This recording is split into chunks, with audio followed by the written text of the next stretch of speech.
ঢাকা বিশ্ববিদ্যালয়ের ছাত্রদল নেতা শাহরিয়ার আলম শাম্য হত্যাকাণ্ডে উত্তাল হয়ে উঠেছে বিশ্ববিদ্যালয় ক্যাম্পাস।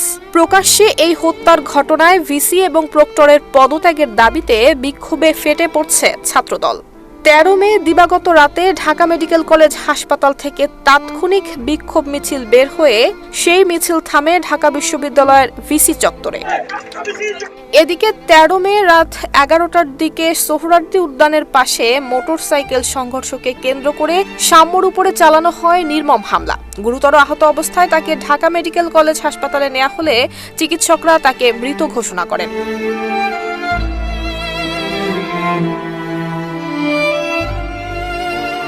প্রত্যক্ষদর্শীদের ভাষ্য অনুযায়ী হামলাকারীরা ছিল বহিরাগত।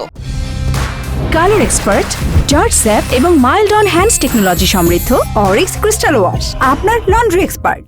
ঢাকা বিশ্ববিদ্যালয়ের শিক্ষা এবং গবেষণা ইনস্টিটিউটের শিক্ষার্থী শাহরিয়ার আলম শাম্য তার 3 বন্ধুকে নিয়ে সোহরাওয়ার্দী উদ্যান সংলগ্ন রমনা কালী মন্দিরের গেট দিয়ে একটি মোটরসাইকেলে বের হচ্ছিলেন। এ সময় তাদের মোটরসাইকেলের সঙ্গে অপর একটি মোটরসাইকেলের ধাক্কা লাগে। ওই মোটরসাইকেলে থাকা আরোহী উত্তেজিত হয়ে ওঠেন এবং পরবর্তীতে আরো 10 থেকে 12 জন 4টি মোটরসাইকেলে করে ঘটনাস্থলে আসেন। তাদের সঙ্গে শাম্য এবং তার বন্ধুদের কথা কাটাকাটি হওয়ার এক পর্যায়ে শাম্যকে ছুরিকাঘাত করে বসে একজন।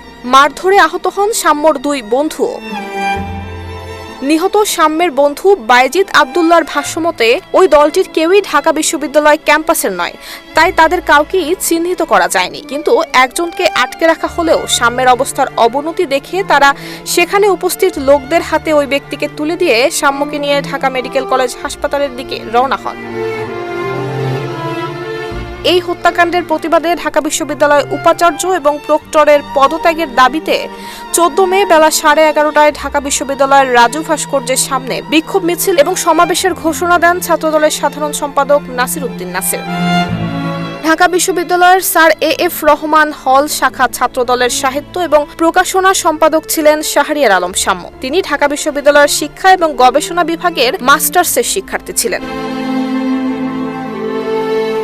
নুসরাত জাহান মেহেক, ঢাকা পোস্ট।